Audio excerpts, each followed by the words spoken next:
The most exciting about AI in higher education is the need to research new teaching methods and new methods of human-AI interaction that will help students the most with their learning. At PJAIT, we are researching such methods with EUonAIR partners. What concerns me the most about AI in higher education is the possibility that it will hinder learning, especially when students will use AI to do their own course assignments and teachers will not be able to cope with this challenge. Give an example of research that we do in new human-AI interaction and teaching methods. We are preparing a new platform for teaching data science together with partners from the University of Heilbronn and SUPSI, our Swiss partner, and the University of Koźmiński.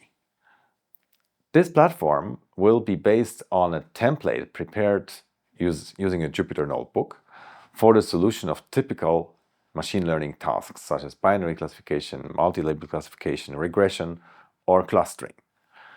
We will use this template to provide students with a reference solution to these tasks and give the students the ability to upload their own data and use the template method to solve the problem on their own data.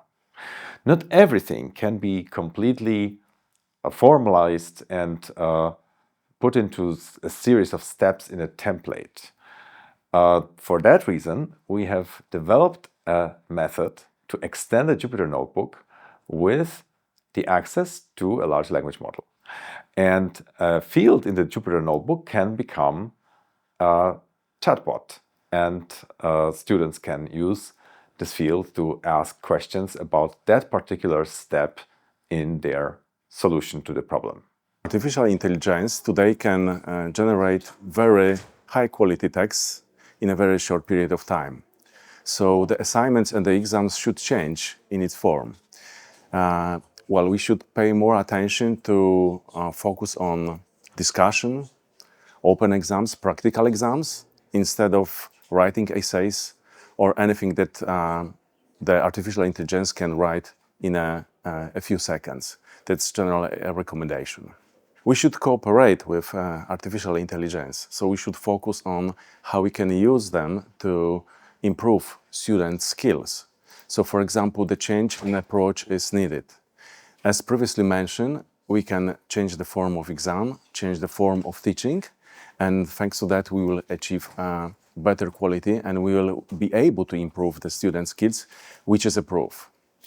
According to Gartner report, the artificial intelligence in 2030 should reach its mainstream, and I think that prediction may be a little bit different. So we don't know if it's going to be in 2030. Maybe it will happen much earlier, maybe in 2 years or 3 years, but certainly it will. And I would define it as a basic skills like right now it's math or reading.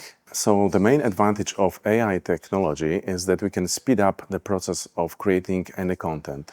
It's a content of it's a text, it's a multimedia, graphic or videos. Any automatization is also the very big advantage. We can also speed up any process which maybe it's not necessary at this time, but in the future may appear. Creativity is that skill that we must implement also in our classes during teaching, because the creativity is something that AI cannot. The AI just generally reflects all of the data, all of the text that has been trained with, so it cannot be creative. We can, and still that's our advantage. We're a human being and also teachers in the academy, so that's the main point in future teaching students.